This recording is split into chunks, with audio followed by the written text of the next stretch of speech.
everybody. So glad you could join us. This is the second seminar of the Maxine Green Institute's National Consortium, and this is part of the seminar series that we've devised to help people stay together and hear topics that are of import to us as it was to Maxine. I'm Holly Fairbank, the Executive Director of the Maxine Green Institute. Welcome you today. My co-host, Carol Saltz. Hi, Carol. Hi. We're delighted that you all could join us today, March 20th, 2025. We entitled this, thanks to our guests who helped us out, What Would Maxine Do? Provoking Social Imagination, a Short Conversation. Our distinguished discussants are Christopher Emdin, Nick Sousanis, and Michelle Fine. Before we pass the mic over to them, I want to share a brief bio and a quote from each of them. More complete bios will be part of the recording when we put it up on our YouTube channel.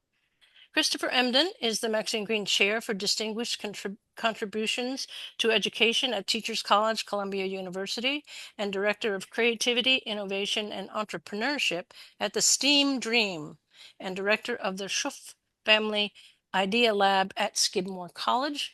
Wow. And Chris says, I am interested in trying to awaken educators to a realization that transformations are conceivable, that learning is stimulated by a sense of future possibility and by a sense of what might be. Nick Sousanis is an Eisner-winning comics author and an associate professor in liberal studies at San Francisco State University, where he started and runs an interdisciplinary comics studies program. He's the author of Unflattening, originally his doctoral dissertation written and drawn entirely in comics form, published by Harvard University Press in 2015. To learn more, we can go to his website. For an even shorter version of his bio, his 6-year-old suggests he came out okay. a quote from, there's my second page here, from Nick is, I am what I am not yet, he says. I think I'll stick with the quote I shared from my comic. It speaks so well to her preference for unfinished conversations and to the dangers of certainty and the importance of learning from children and everyone. That's something. And then finally, and last but not least, Michelle Fine, rumbling in my papers, is a distinguished professor of critical psychology at CUNY Grad Center, visiting scholar at the University of South Africa, and at Victoria University, Melbourne, at the Mondani Balak Indigenous Research Unit. And Michelle says, Maxine's a delicious notion of aesthetic awakenings, our obligation to work alongside those most impacted to write, produce, perform, curate, and work that challenges dominant lies, honors buried silenced stories, and invites us to imagine a world not yet more just. Great. Thank you. And Carol. So I'm just going to kick us off here. Short conversations, short intros, short bios. Just a few things we need to say. Thank you, of course, to Michelle, to Chris, to Nick, for taking the time to be in conversation with each other and with us about wrestling with Maxine's ideas in this moment. To MGI and Holly and Heidi for keeping the light on all the time. For our members and educators and their students who continue to include Maxine's insistent voice on the power of art and justice and who keep going. So let's just get to it. Chris is going to start us off. Hey everyone, I'm so glad to be here. I've told my colleagues already that what we're going to do is talk and interrupt each other and have a rousing conversation about Maxine and in the context of the world that we're in. I really want to start with a quote that I think really sort of makes sense of where we are in this moment. And it was Maxine speaking about John Dewey, and she spoke about the significance of recognizing, of course, what we all know, the value of aesthetic education, the need for us to focus on the arts and imagination and creativity and the work of the hand and the work of the mind and how they all combine. But she also talked about if we think about aesthetic education, it is also essential for us to talk about what the opposite of aesthetic is, which is to be anesthetic. And if one were to be anesthetic, it's about not like feeling the opposite of being artistic or imaginative, but actually not feeling at all. And she spoke about, that we cannot forget both the beauties and the joys, but we also cannot forget the horrors and the heartbreak, and that we have to hold the tensions that sit between both the beauty and imagination that we have in a world that is positive, and what Michelle will talk to you about, this idea of the negative imagination. And that when we sit wide awake and aware of the complexities of social life and a recognition that not only are we intended or need to focus on aesthetic things, but to also understand that we have to fight the urge to be anesthetic. I think about this season that we're in, where every single day we hear about an assault on our collective humanity. That some of the feelings that folks will have is, you know what, I'm just going to check out. And if you choose to check out, then you choose to be anesthetic. And to choose to be anesthetic is the opposite of insisting on focusing on a world where we lean into aesthetic education. And then the second thing I wanted to talk about is just the need for us to also recognize that when we talk about imagination, we have to also talk about the negative imagination. And that what we're experiencing in the sort of social political landscape that exists is the activation of the negative imagination of these characters who find themselves in power. And it reminds me of a concept that I hold dear when I think about my work in STEM education, particularly of STEM education for youth of color, which is this concept by this dude named Sam Greenlee, um, who was a medical doctor in the time of the enslavement of African American people. And Sam Greenlee coined this phrase called drapetomania. And drapetomania was a condition that he identified as a medical condition that folks who were enslaved were suffering from if they had the desire to be free. So you're thinking about folks who are enslaved, who just want to get off this damn plantation, who just want to have a life, who just want to be able to lean into imagination, whose imagination said life goes beyond being enslaved. And this dude said, no, if an enslaved person has a desire to be free, they are diseased. They have a condition. They are crazy. They are drapetomaniacs. And so enslavers would actually look at the enslaved who was captured and brought back as having a condition, and it was a treatment, a medical treatment to stop folks from having the imagination to want to be free. And why I think about that as important in this season is because what we are seeing from the federal government, from the social political landscape, is this identification of those of us who believe in diversity, equity, inclusion, social justice, imagination, awakening, and awareness, is framing of us as being diseased, as being flawed, as being anti-American, as being anti-human. And in reality, what we're seeing is the activation of the negative imagination to counteract the imagination of those who've been social politically enslaved and thought to not desire freedom, given the existent landscape. And so I just wanted to begin there. When I think about STEM education, I think about the ways that minds have been colonized from being imaginative. The way that we say like numbers and our truth and facts are, what are scientifically verifiable, when in reality, scientific imagination is just being able to be creative and imaginative and ask questions of the world and discover the ways that even a scientific mind has been colonized and been framed as though those of us who are in the sciences who wish for more are in many ways drapetomaniacs, and how important it is for us to continue feeling and being angry and to have righteous indignation and at the same time have hope, because otherwise we would not be fulfilling Maxine's legacy. And frankly, in this season, that is one of the most essential things we need to do. So I've shared, I don't know, some things, and I want to pass the metaphorical mic to my brother, Nick Sousanis. Thanks, Chris. There was no way on earth I was interrupting that. I don't even want to follow it. I just want to listen to it and think about it for a long time and draw some things about it. Thanks for that. Yeah, I really, I don't think I can follow it. But I will, since I sort of planned my little bit. I just gonna say I didn't know anything about Maxine when I came to Columbia. I was not an academic for a while, and I stumbled into her 90th birthday talk. I just happened to be on campus that day, and I was just blown away. I made sure I held the door for her at some point so I could say hello to her, and I did whatever I could to be in her class.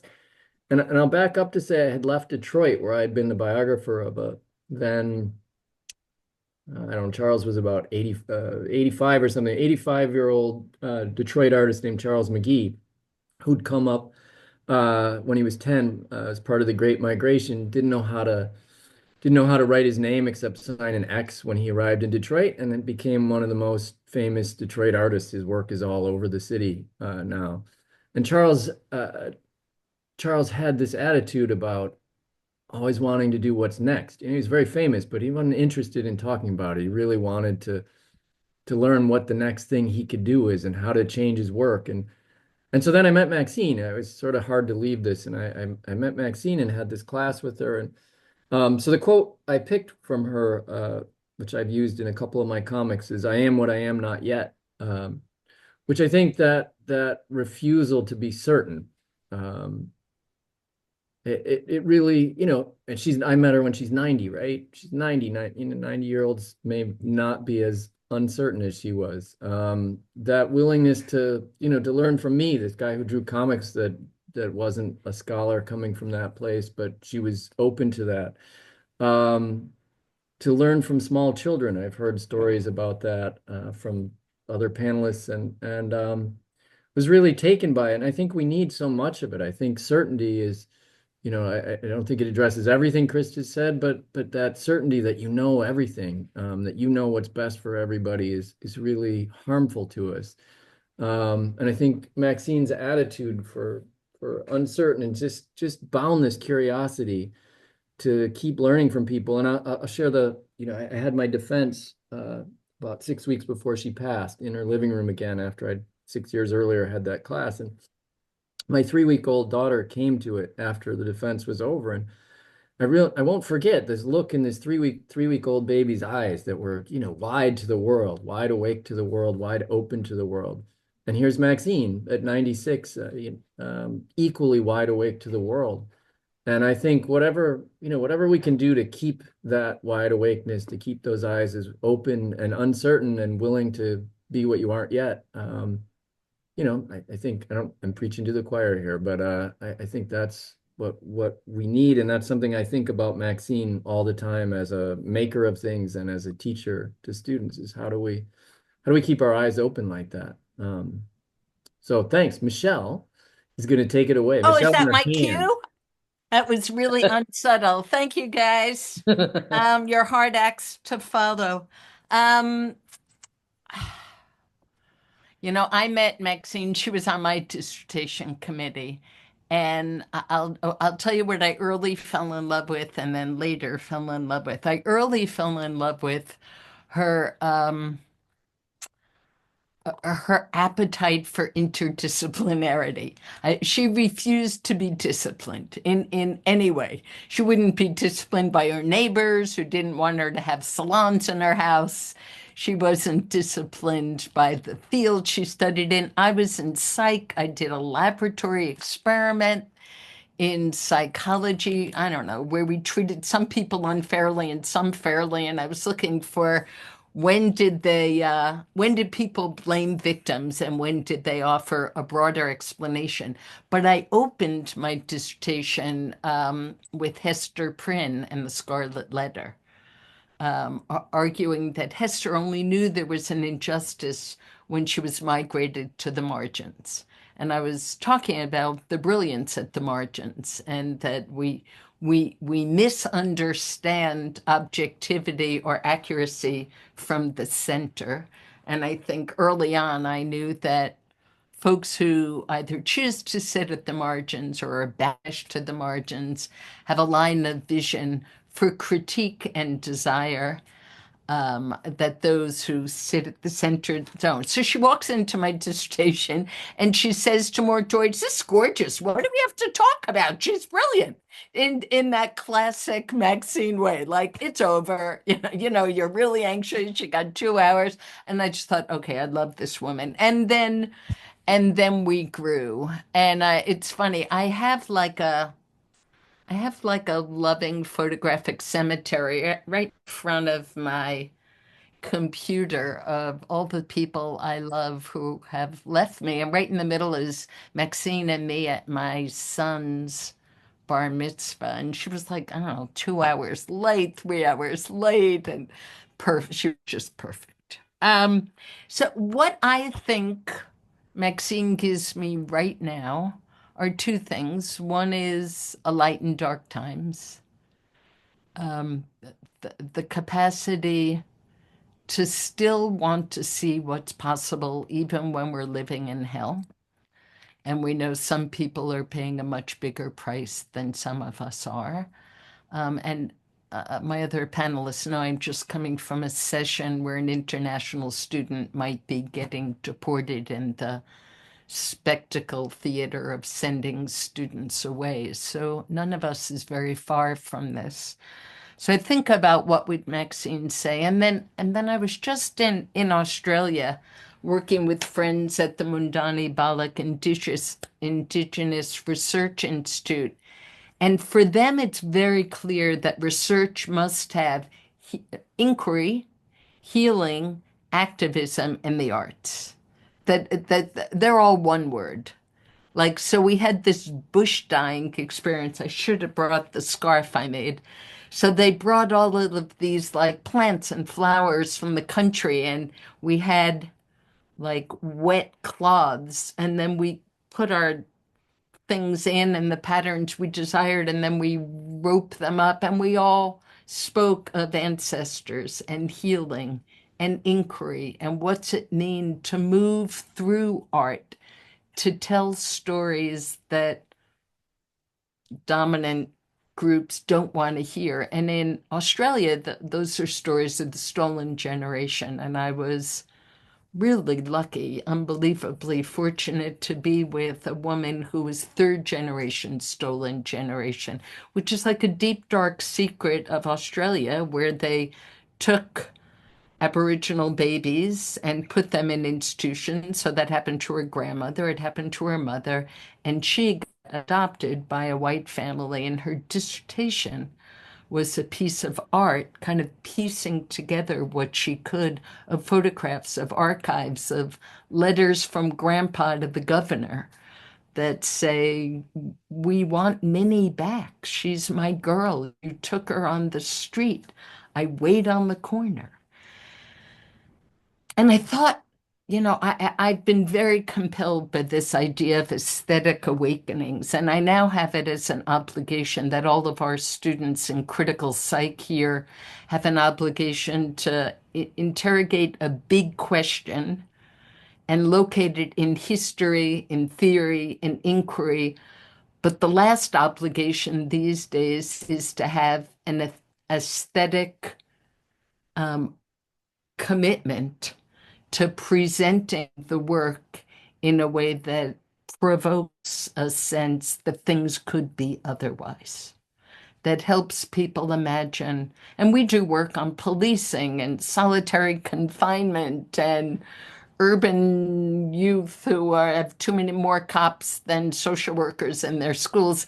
And they're all doing this intense work, or women in prison. We're doing all this intense participatory work.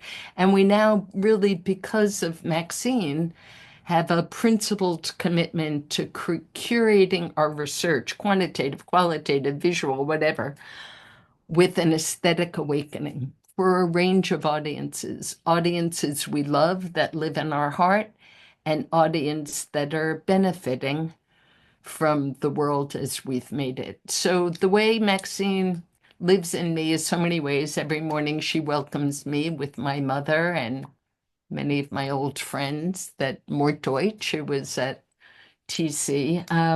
But I think of this commitment to aesthetic awakening I'm in a field called psychology. I don't know if any of you are psychologists, but that drapetomania guy, that's my tribe, Chris. Yeah, and so we could turn any social problem into a psychological issue. And psychology has a way of shrinking big ideas, making political problems personal and private. And I take from Maxine the commitment to take private issues and render them public and put our research in a context where some people have a sense of having been recognized, but others jolted into a recognition of our collective responsibilities. The last thing I'll say is a few years ago, we did a project with young people in New York, kind of a youth census about their treatment by police and housing and education. And you can imagine what the data looked like by race. And they performed it for an audience of adults. And again, because of Maxine, we wove performance into the presentation of the data. So the charts were behind them. They were performing and reading narratives from other young people. But at the very end, these young people, all of color, said to an audience, mostly white, "How do you feel when you see this?" And somebody always raises their hand and says, "I feel shame because I walk past you on the street being stopped by the police and I don't know what to do.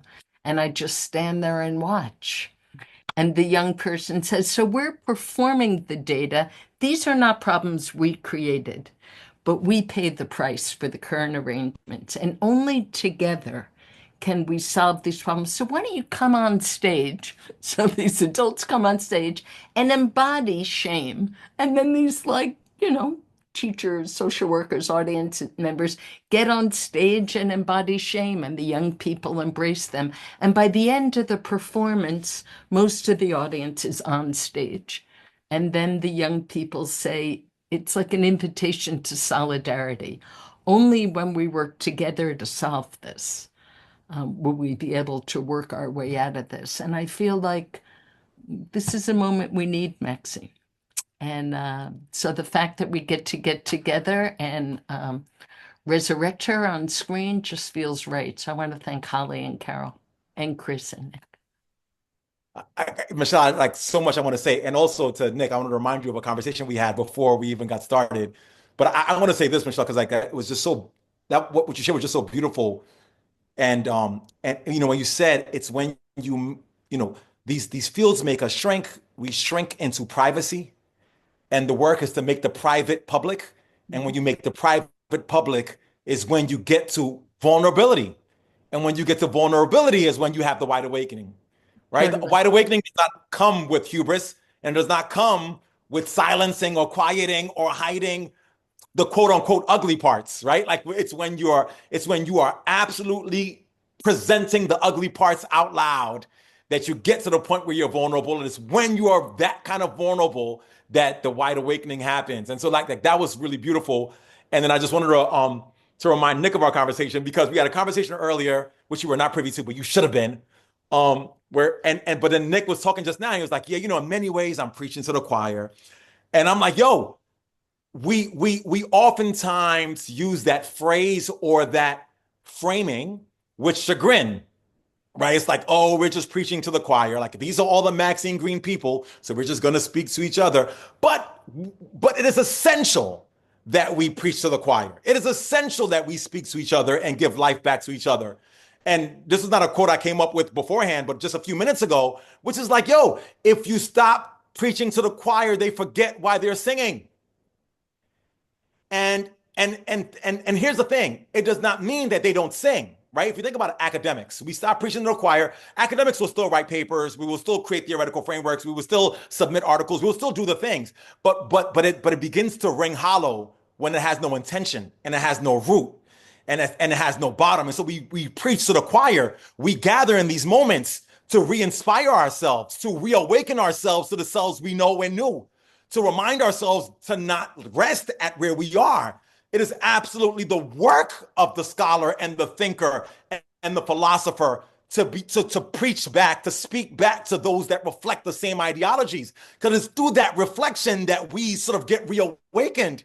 And so, like, I'm never going to stop preaching to the choir. In fact, I'll tell y'all this, at a certain juncture in my work and my thinking, I'm kind of done trying to convert folks who have intentionally decided to be unconverted.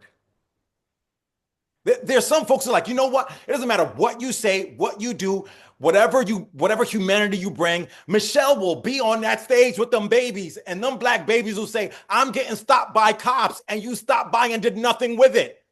And it will sit in that room, and they will be unconvinced that anything has to change. And so our work is not to try to convert those who have already committed themselves to a negative imagination.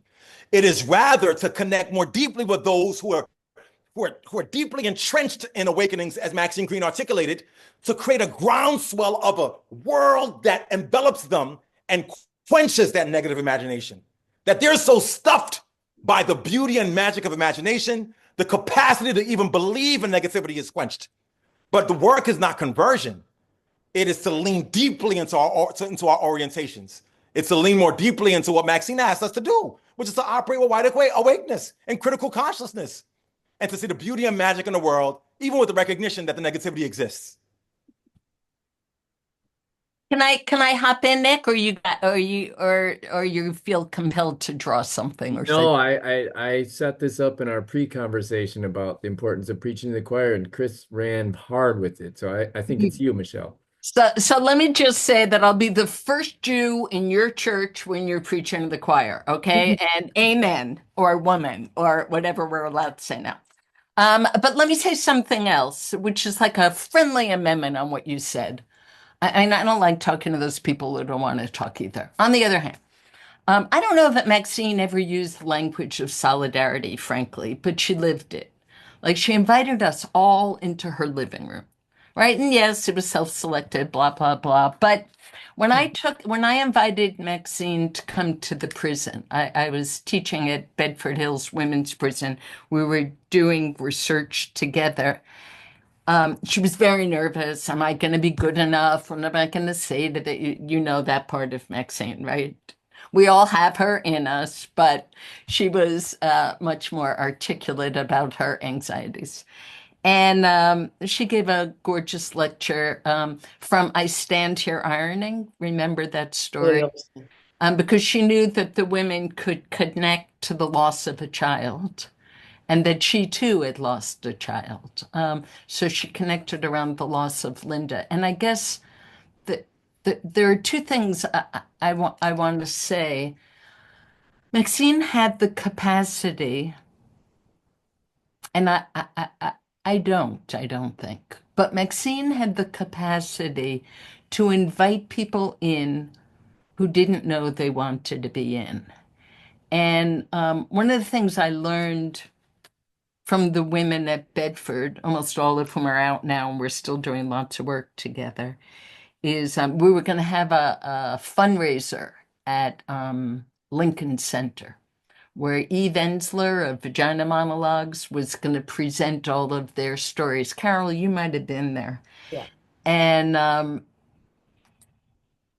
we were going to raise a lot of money, obviously. And so the women said, let's raise money to support the child of a woman in prison, the child to go to college, the child of a correction officer to go to college, and the child of a murder victim to go to college.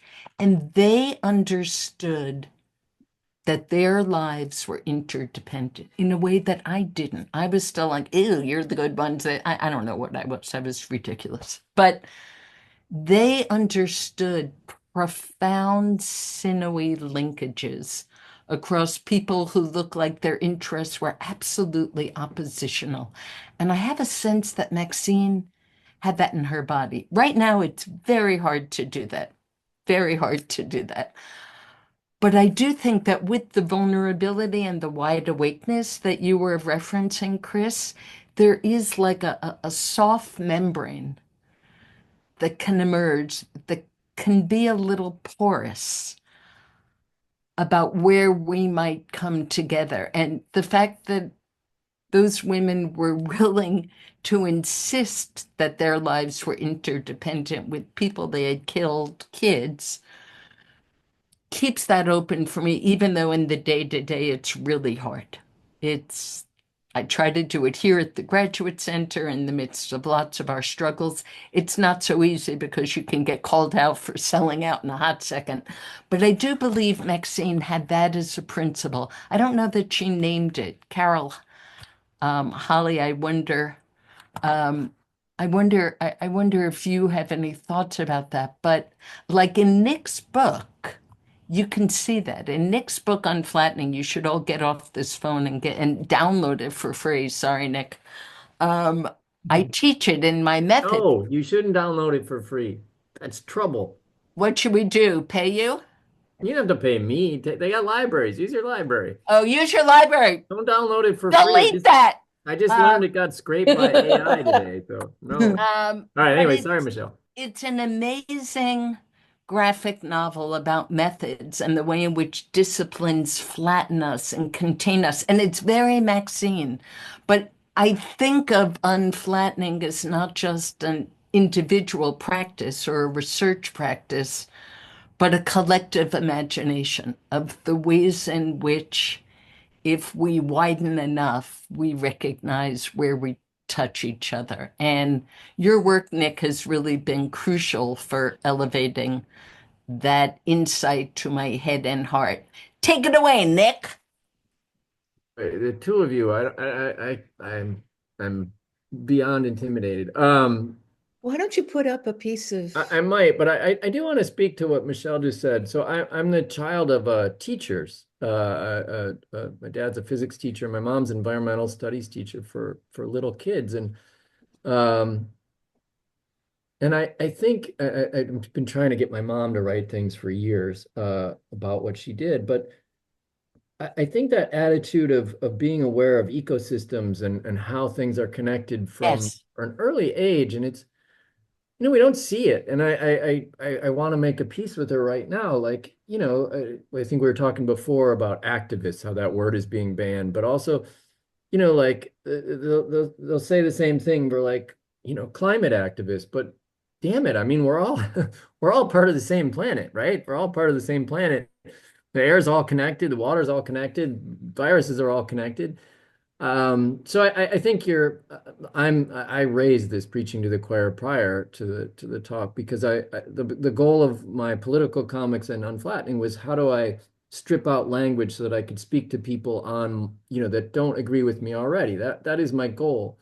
But I think it's also, how do we get that awareness so that people see how connected they are, that it matters to you, that, somebody's being treated badly matters to you too. Yeah. How do you get there? I don't know. I'm happy to show something if you want, because I don't have to come up with words. Show.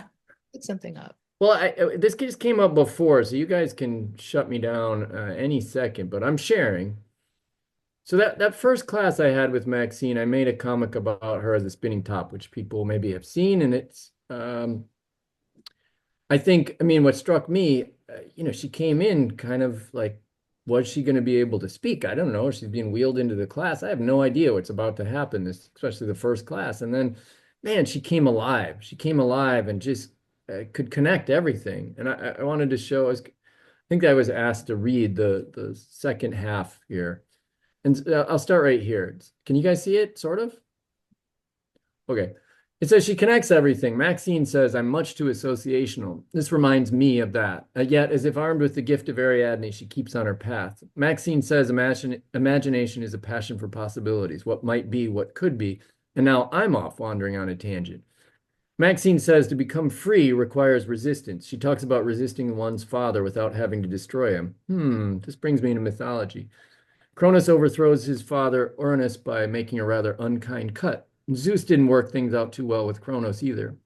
But with Athena, the cycle of generational conflict abated, emerging from Zeus's brow. She was gifted not only with great eyesight, but great wisdom as well. In these stories, perhaps a metaphor, symbolic representations of questioning, inspiration, and wisdom.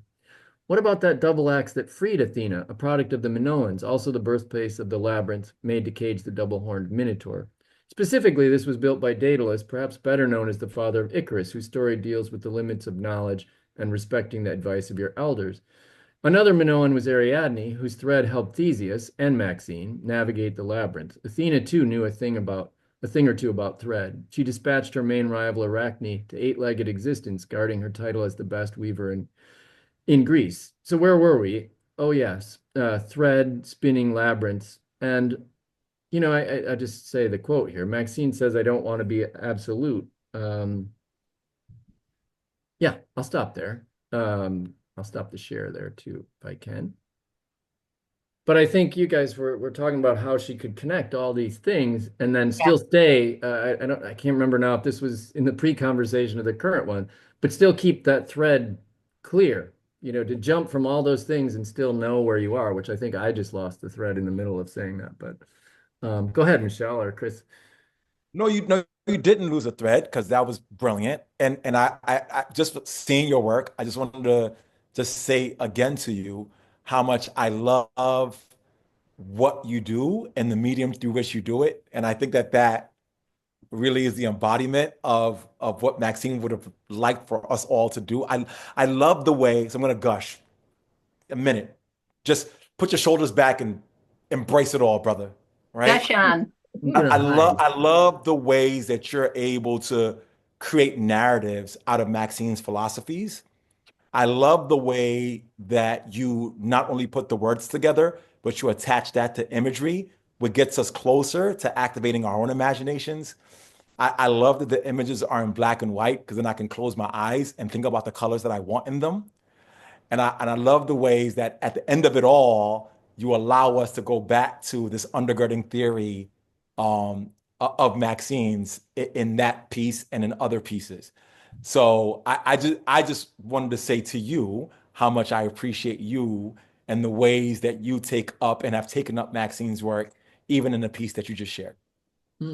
Thanks. I'll take it. I'll take it. I mean, I will say, making a piece about a legendary teacher as a nobody incoming student, and then being invited over, to talk with her in all the years coming was, I knew it was a little risky, right? Like, I don't know. I mean, I feel like I know who Maxine is, but at that point I don't. And I'm like, I'm making a comic about her, and she not only was open to it, but like embraced it. And she, as far as I know, had zero knowledge about comic books coming in.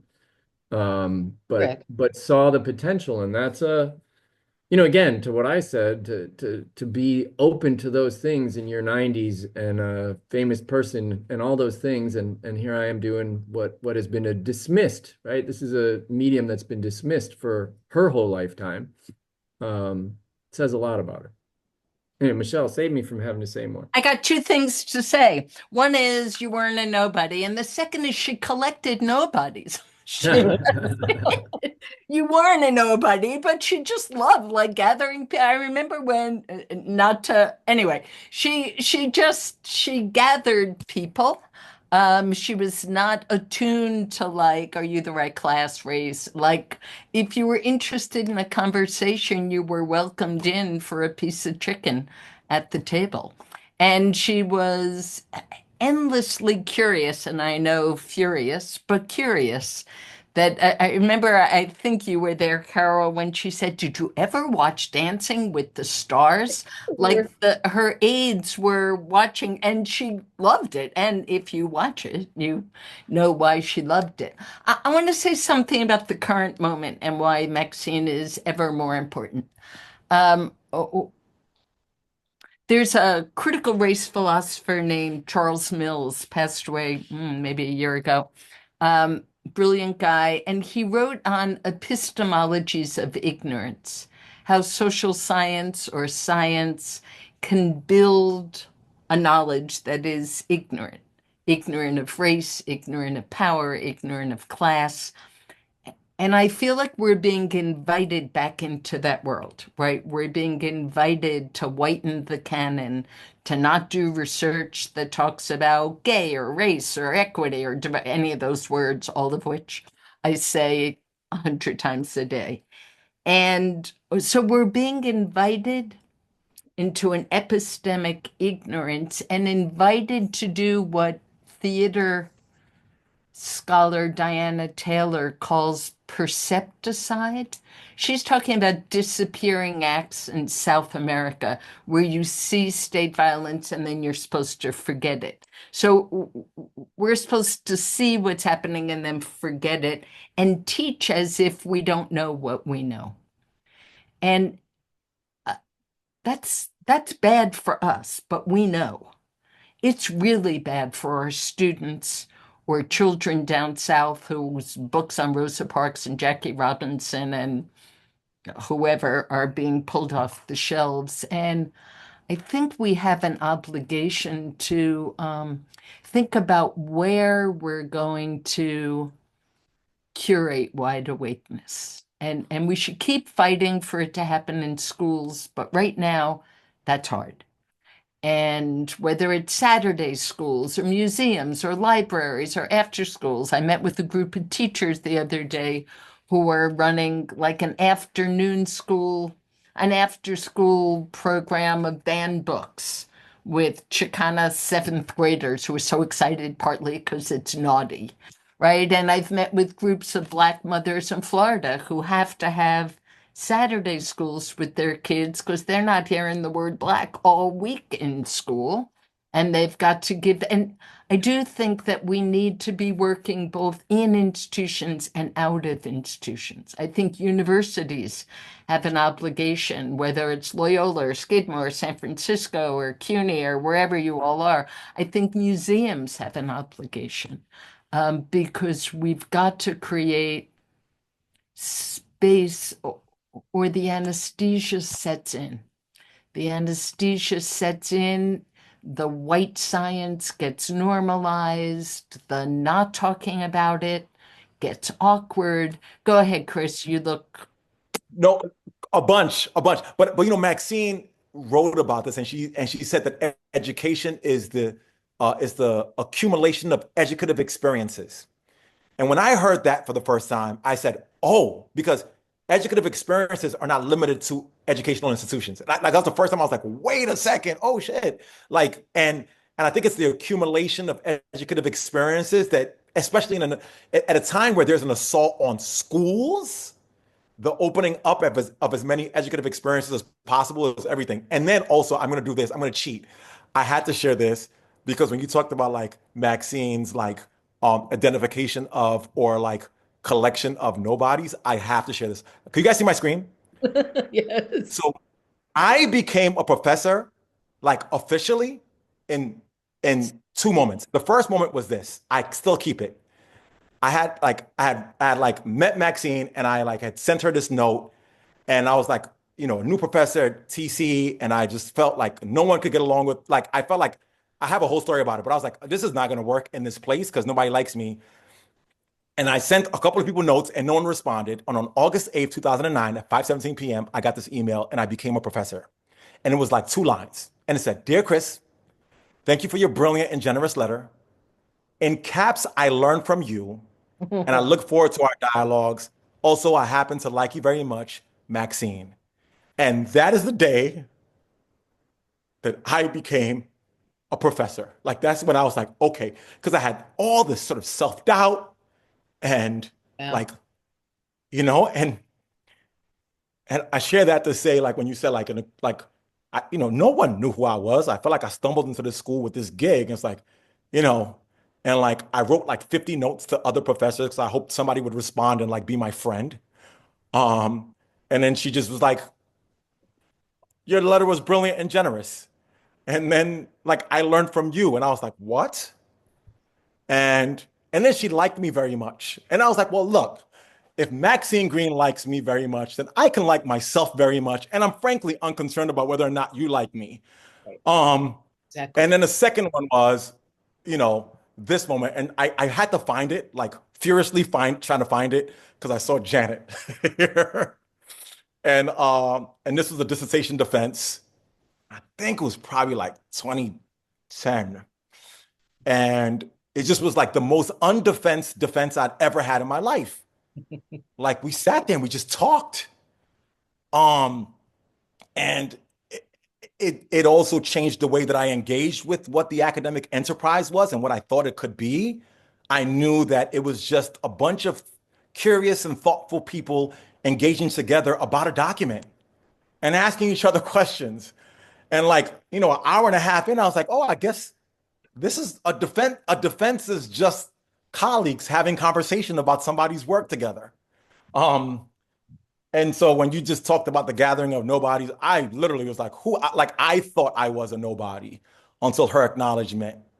And I recognized what academic work was at a function of that defense. And I'm always thankful to Janet and Maxine for that experience. And that to me in a nutshell captures the essence of this brilliant woman and why we can never allow her work, her theories, her approach, that raspy Brooklyn voice to ever die. It's like a responsibility to ensure that it remains in the world for as long as possible. Well, and might I add, you were brilliant in that non-defense, and you continue to share that with all of us, as all three of our speakers are doing, I think, so magnificently.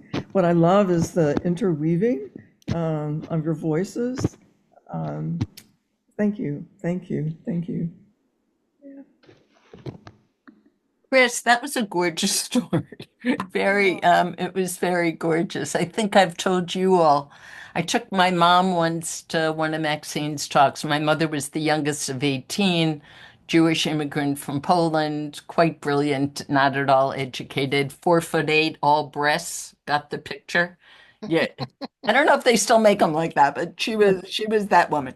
And so after the talk, I brought my mom up and I said, Mom, this is Maxine. And my mother said, you know so much more than I do. I don't know anything, which made me feel very sad and then Maxine turned to her and said, you don't know what I know, but I don't know what you know. And then my mother like went into this noodle pudding recipe that was hilarious, but it was just like she disarmed the educational hegemony stuff because she really meant to. She was really curious to find out who was Rose Fine rather than, oh, I'm so happy I impressed you. Anyway, Chris, thank you for that story. Should we open to Yes, let's our do that. friends? Please, Fine. please join in the conversation. Well, I just want to say that, and this is to Nick, she talks somewhere, and I don't think I could find it right now, but she talks about flattening. And that was a very important, that was sort of like, Huh.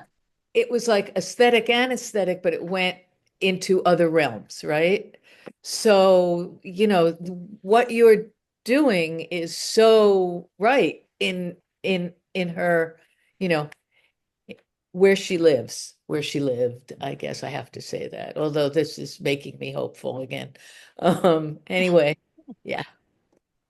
And Nick, I thought you made it open access. I stand corrected and I will tell everyone to stand corrected. Libraries are good though. Save our libraries. Libraries are good. Save our libraries. Yeah. Yeah, we're seeing that. Anyway, But moving yeah, right. that quote, I don't know what quote that was from. I saw Heidi's response. But I organized that conference. I got Maxine and a colleague I'd known at the University of Michigan, Fred Goodman, who is a games professor. They were both, Fred was in his mid 80s and Maxine was in her early 90s at that point, and they were their opening keynotes for our conference together, which was a trip. And she did that same thing. She's like, I don't know if anybody's going to want to hear me talk. I'm nervous about it, and then of course, Yeah. Anyway, onward. I always call And that she said, oh. was I okay? And then she said, was I okay? And then here we are quoting it 15 years later on a Yes, chat. she was okay. Yeah. I just wanted to say it's Heidi, and I put that because Brian Mooney put that quotation in there. That's just a couple of messages above where I put the source, and I found it sounded so familiar because it was used as an excerpt in a video that's on the Maxine Green YouTube with Matt Green, who's this famous walker of the city, and Right. walking into awareness. And we used her That's cool. quotations, excerpts from her, and that was one of the ones that we used. So yeah, I didn't know that you did that, Nick. That's so exciting. What a memory. Amanda.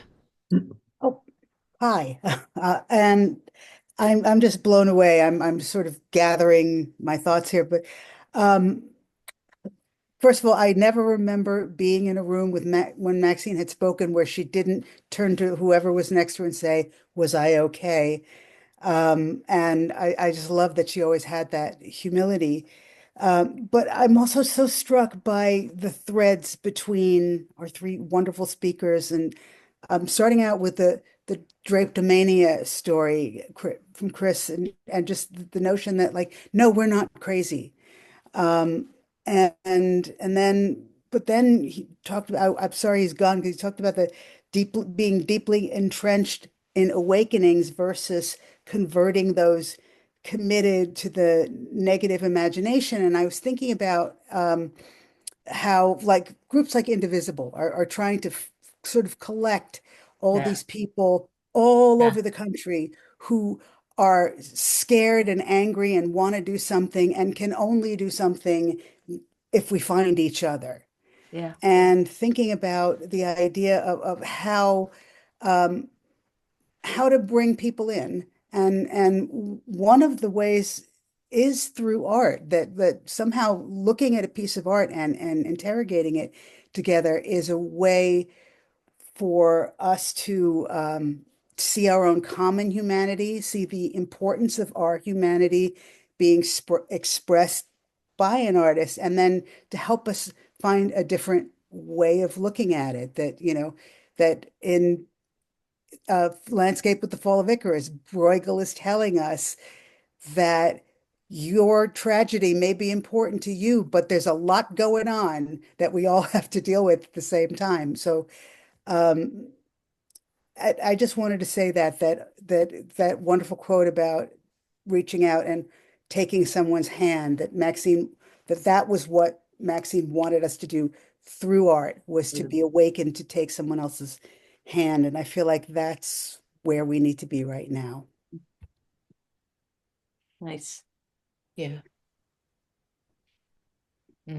I want to say thank you for three presenters, and this is so inspirational.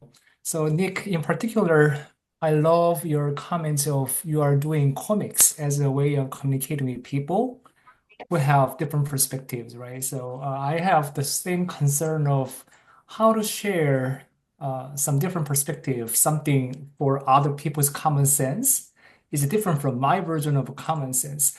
So, for example, in my work, I try to share this ancient Chinese story of one bird with two heads. So this is a story that there is a bird who has two heads. So one head wakes up in the morning, the other one wakes up at night. So one head in the night, waking head realized that, well, the morning head eats juicy things like fruit, whereas, the night head eats only bad thing, not just fancy food. So being jealous, this, left head decided to, well, I want to kill the right head because, well, I cannot stand that kind of, jealousy. So it ended up the bird got killed, right, because of this action. So I try to emphasize that we live in a society of interdependence, that, well, my action is not isolated and it's always interconnected. So again, I feel I work really hard to introduce different versions of common senses in our societies, but we have to just follow one common sense that birds should have one head. So I want to highlight, thank you for sharing great ideas. And, I try to talk through images as well. And I wanted to share this story of 동상임, which is one bird with two heads. Well, it is called the 공명지조. So one bird with the same destiny. Wow. Thank you. Sometimes I'd like to kill my night head. Anybody else? That 3 a.m. head? Get rid of her. I just wanted to, it was actually 52 years ago when I first studied with Maxine, the arts in American education. And I think the quality that I so value, and I think we're all, I think, talking about today, was her openness to accepting people in. Because it was a large class, as all of her classes were, she had conversation groups that could come, and it was, you could decide to go. So it was an invitation to spend time with her and to talk about a little deeper what was going on in the class. And it was through that, many of those conversations, that a group of us petitioned to have a doctoral program to be just like Maxine. We wanted an interdisciplinary doctoral program at Teachers College that didn't exist. And she supported that and supported us in this process. And I think I spent the rest of my life trying to make sure I had openings for people to find me and to be able to gain from me support for what were their ideas and their dreams and how they could go forward. And I think all of us, as I'm hearing everyone, that's what we were able to do. She was open to who we were. You said something about she accepted nobodies. I was a music teacher in high school who happened to be in her class, the last class in my master's degree, and was finished, thought I was going to be a music teacher for life. And then I met her, and then the rest is history. So I think if we can keep alive these conversations, we're creating new openings. And I think she would be delighted that the openings continue and that we're opening not only to our own students and to the world around us, but to one another. So thank you for today. It was delightful. Thank you, Martha. We have friends here from Mexico and from Ireland, which is such an honor. Carmel, do you have a thought? Would you be willing to share? Yes, Holly, thank you so much. It's fantastic to be part of this online seminar. And sorry for being late. I got my times mixed up somehow or other. So, so it's really just, I didn't know Maxine, but somehow she was in my life from early on. I remember being a secondary school teacher and in some way being really drawn to the word imagination and going into my local college in Cork and saying I wanted to do a master's in imagination. And the professor saying to me, you know, come back when you have thought it out a little bit more. So, so it was just something around my head that I didn't really understand, but was in some way important to me. So all along the way, then her books started turning up to me, and when I did my PhD just a few years ago, not really just finished it after I retired, working in my own university. In my thesis, two people kind of came to the fore. One was Maxine Green, and the other one was Deborah Britzman. So they both spoke to me hugely in terms of the way they understood the personal experience of education, and that everything really begins, you know, your own private self, in connection with others is a kind of is central to all the educative processes.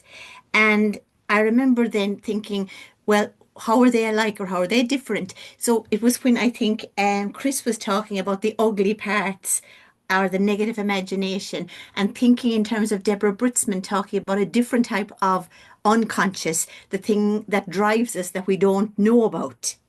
And he talked about vulnerabilities. So it made me think that sometimes, I mean, Deborah would say that we are driven by things inside us that we are not aware of. So that awareness comes, there's an awareness there about bringing something out that we don't know about. And Maxine talks about awareness as well, in terms of being aware of us and the world around us. So it fascinates me, the kind of that idea of the unconscious that we're not aware of and trying to be aware. So, and how do they marry together, or how do we work them? And is, for example, an art piece a way, or art forms a way for helping us to become aware of the unconscious parts of us as well? And I remember in that thesis reading somewhere that Maxine understood life kind of like a jazz improvisation. and that Deborah Britzman kind of saw it as an opera. It was kind of operatic in its kind of in the psychic power. So it's just those things came to my mind, and I was just so kind of delighted to be part of a team and to find Holly and Ruth and Amanda when I actually and Steve when I was in America, and now here I am kind of going around full circle and finding that Maxine is coming back into my life as a huge part now, towards kind of my later years in education. And it just happened. I met Holly and I met Ruth in a downtown cafe in Manhattan, and now a whole new chapter has opened up. And here I am with a group of people and that I never thought I'd be meeting. And I'm just delighted with these opportunities, and delighted that in some way Maxine has always been there, and having some kind of a power in me. Well, welcome to the choir. Yes. Thank you, Holly. And just, I know we have to finish up our recording, but I wonder if Tere from Mexico has a thought she'd like to share, if you would. My mind is all moving around with ideas, and I don't have really anything to say. I just want to thank the opportunity of learning more about Maxine, but also learning more about the way Maxine has impact lives. And I don't have words right now. I didn't mean to put you on the spot. I want to cry, actually. So. Oh, well, I just wanted to say that Tere and her colleagues in Mexico City are running their second Spanish-speaking seminar for Spanish speakers all around the study of Maxine Green. Wow. And it's just very cool that you're doing that. Thank you. So, Tere, we should just apologize to you and your country. Yeah. For us and our country. I didn't do it. But it is dreadful and awful and evil, and the people of this country mostly don't support that, you know. I know that, and that's why I'm here, because I know that a person with the power is not the people of the country. No. I know that, so Yeah. thank you very much. It's not, but somehow he got elected, so we have to confront that too. Maxine would want us to constantly keep turning those, you know. Well, we also have a guest, Marika from Canada. Oh, another apology. Apologize Marika, to I'm Marika. sorry to you too. So sorry. Actually, Marika, you should adopt us rather than us adopting. We're happy to come. Well, thank you all so much for this fun conversation, and Thank you. we'll have the recording up once we get it edited, but we will have continuing these conversations as wonderful Pam Bernard in England, she said, if you host it, people will come. So we're just going to keep hosting these things. Yeah. So we can develop it. I think if anybody wants to, you know, send in their thoughts on what Maxine would do right now, don't hesitate. We'll pull them together, and we'll, you know, maybe that'll be the next seminar. Yeah. Keep it going, folks. Thank you all so much for. Thank you all. Good to see everybody. Thanks so much. Thanks for having Bye, us. Janet. Thank you so much. See you soon. Bye, Holly. Thank you, everyone. Oh, I also.